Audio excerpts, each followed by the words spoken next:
Chapter 28. I gasped. A heavy feeling of dread swept over me. My knees started to fold. "Oh no, oh no," I murmured. "Ye failed," Jack said, lowering the birdcage to his side. "Captain Pip has a pip on his forehead. This canary doesn't have the pip." But, I sputtered. I pointed into the cage. "What's that on the canary's head?" "It's a pip," Jack replied. "But it's not the right pip." Against the wall, Celeste raised her head. "Too bad," she murmured in her scratchy cat voice. I saw Sean's shoulders heave up and down. He was about to start crying.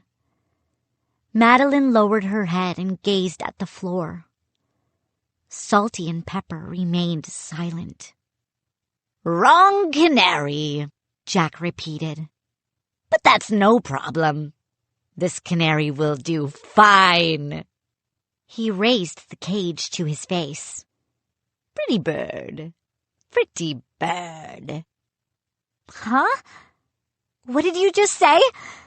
I cried. "You'll take this canary?" "Sure enough," he shrugged. "A canary is a canary. Who cares which one it is?" He poked a finger into the cage and tickled the bird's bill. I wanted to jump for joy. I saw a big grin spread over my brother's face. "Yay!" Sean and I both burst out cheering. "Does this mean you will keep your promise?" I demanded. "You will return our Uncle Jim? And all of you pirates will go back in your jack-in-the-boxes?" Captain Jack set down the birdcage.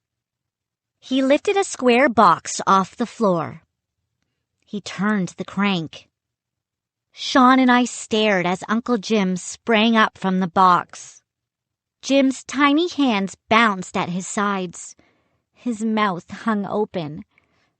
His face was locked in an expression of horror. "If ye ask me," Jack growled, "Old Admiral Jim looks good right where he is. I think I'm going to leave him in his box." He tossed back his head and laughed. It sounded like his throat was filled with gravel. "But you promised!" Sean cried. "You promised if we brought you the canary!"